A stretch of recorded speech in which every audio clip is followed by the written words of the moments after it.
श्री शिवाय नमस्तुभ्यम हर हर महादेव। गुरुजी पंडित प्रदीप मिश्रा जी द्वारा करनाल हरियाणा में 17 मई से शिव महापुराण कथा शुरू हो गई है, जो कि 23 मई तक चलने वाली, जिसे आप आस्था यूट्यूब के माध्यम से दोपहर के 1 बजे से 4 बजे तक देख सकते हैं। आज 20 मई चौथे दिन की शिव पुराण कथा में गुरुजी ने बहुत सारे नए उपायों की जानकारी दी है, जिसमें गुरुजी ने धतूरे से जुड़े 3 बिल्कुल नए और चमत्कारी उपाय बताए हैं। सरल से सरल भाषा में समझाएंगे।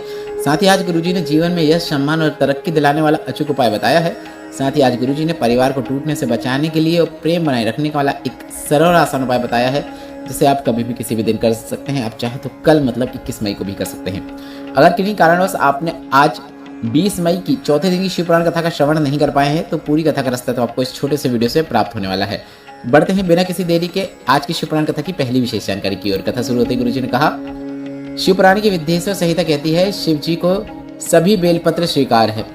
पूर्ण है वो भी स्वीकार है, 2 पत्ती है वो भी स्वीकार है, 1 पत्ती है वो भी स्वीकार है, तीनों अलग अलग पत्तियां हैं वो भी स्वीकार है, छिद्र है बेलपत्र में वो भी स्वीकार है, कट गई है वो भी स्वीकार है, क्योंकि बेलपत्र कभी भी खंडित नहीं होती है। बढ़ते हैं आज की शिव पुराण कथा की दूसरी विशेष जानकारी की ओर। गुरुजी ने कहा, आपके घर में जितने भी भगवान की मूर्तियां हैं वह टूटने पर खंडित हो जाती हैं और उन्हें बदलना पड़ता है, पर केवल देवादिदेव महादेव का शिवलिंग ऐसा है जिसे कितने भी टुकड़े होने के बाद खंडित नहीं माना जाता, क्योंकि वो अखंड ईश्वर है। बढ़ते हैं शिव पुराण कथा की तीसरी विशेष जानकारी की ओर। गुरुजी ने कहा, जितनी बड़ी बिंदी आप अपने माथे में लगाते हैं, उतनी बड़ी बेलपत्र का भी अगर आप आचमन करते हैं मतलब खाते हैं, तो उससे भी आपको पूर्ण लाभ की प्राप्ति होती है। जरूरी नहीं कि पूरी बेलपत्र खाओगे तभी लाभ होगा। बेलपत्र का छोटे से छोटा कण भी खाओगे तो भी आपको पूर्ण लाभ देखने को मिलेगा।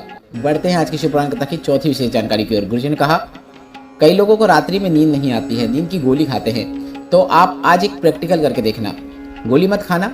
शिव जी की 5 बेटियां जया, विशारा, शामली वाली, दोतली देव, इनका नाम लेना है और इनका नाम लेकर शिव पर चढ़ा हुआ जल या फिर सिहोर के रुद्राक्ष का जल 5 बार आपको आचमन करना है। मतलब एक बेटी का नाम लेना है और एक बार थोड़ा सा जल का आचमन करना है। ऐसा करके 5 बार में 5 बेटियों का नाम लेते हुए 5 बार आपको आचमन करना है। ऐसी नींद आएगी कि सुबह 4:30 या फिर 5 बजे ही खुलेगी। बढ़ते हैं 5वीं विशेष जानकारी की ओर। गुरुजी ने कहा, आजकल बहुत फ्रॉड चल रहा है। गुरुजी ने कहा, हमारी आवाज़ को AI से क्लोन करके वीडियो बनाकर डाल रहे हैं लोग, और जो मन में आता है वो बता देते हैं।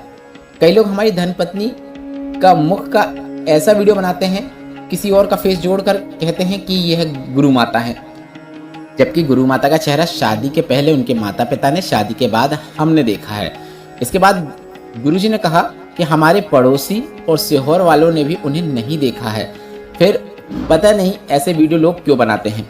इसके बाद हम आपसे कहना चाहेंगे कि आप आज कमेंट बॉक्स के जरिए हमें ये जरूर बताएं, क्या आपने भी कभी गुरुजी की AI वॉइस का उपाय सुना है या कोई वीडियो सुना है जिसमें ऐसा लगता है कि गुरुजी की आवाज़ कोई क्लोन कर रहा है? कमेंट बॉक्स के जरिए जरूर बताइएगा। यह जानकारी आप हम तक जरूर पहुँचाएँ। बढ़ते हैं आज की शिव पुराण कथा की 6वीं विशेष जानकारी की ओर। गुरुजी ने कहा, जब भी शिव पुराण कथा सीहोर से कहीं जाती है तो सबसे पहले एक फॉर्म भराया जाता है, जिसमें लिखा रहता है, पास नहीं बेचोगे, चंदा नहीं मांगोगे, दुकानें नहीं बेचोगे, कर्जा लेकर कथा नहीं कराओगे। अगर यह सभी चीजें सामने वाला मानता है तभी कथा दी जाती है। बढ़ते हैं आज की शिव पुराण कथा की 7वीं विशेष जानकारी की ओर। बिल्कुल विशेष उपाय की जानकारी देते हुए गुरुजी ने कहा, अगर जीवन में यश की प्राप्ति नहीं हो रही है, अपयश मिल रहा है, डिप्रेशन मिल रहा है, दुख और कष्ट है, तरक्की मिलती नहीं है, तो शिवलिंग पर 2 चीजें अर्पित करना शुरू कर दो, एक धतूरा और एक शमी पत्र। शिवलिंग पर अर्पित करना शुरू कर दें, जीवन में उन्नति और तरक्की देखने को मिलेगी। बढ़ते हैं 8वीं विशेष जानकारी की ओर। गुरुजी ने धतूरे को शिवलिंग पर अर्पित करने के 3 बिल्कुल नए उपाय बताए हैं। गुरुजी ने कहा, 3 तरह से शिवलिंग पर धतूरा चढ़ाया जाता है। अगर जीवन में बहुत क्लेश है, परिवार में क्लेश देखने को मिल रहा है, तो धतूरा शिवलिंग पर चढ़ाओ, फिर जल चढ़ाओ। बड़ी बीमारी घर पे आ गई है तो धतूरे के साथ लाल और पीला चंदन धतूरे में लगाकर उसे शिवलिंग पर अर्पित करो। घर के सभी लोग अलग अलग दिशाओं में जा रहे हैं, कोई किसी की सुन नहीं रहा है, घर टूट रहा है, तो एक धतूरे के साथ 5 काली तिल शिवलिंग पे अर्पित की जाती है। यह आज की शिव पुराण कथा की सबसे विशेष जानकारी है। यह सभी उपाय आप कभी भी किसी भी दिन कर सकते हैं। बढ़ते हैं 9वीं और अंतिम जानकारी की ओर। गुरुजी पंडित प्रदीप मिश्रा जी की अगली शिव पुराण कथा 27 मई से 2 जून तक दूधनाल उमरगा धाराशिव महाराष्ट्र में होगी। इसके बाद 18 से 24 जून भटिंडा पंजाब में होगी। वीडियो में बताई गई जानकारी उपयोगी लगी है तो लाइक करके कमेंट बॉक्स में श्री शिवाय नमस्तुभ्यम जरूर टाइप करें। ऐसे ही वीडियो देखने के लिए चैनल को सब्सक्राइब करना ना भूलें। ज़्यादा से ज़्यादा लोगों तक यह जानकारी जरूर पहुंचाएं। श्री शिवाय नमस्तुभ्यम। हर हर महादेव।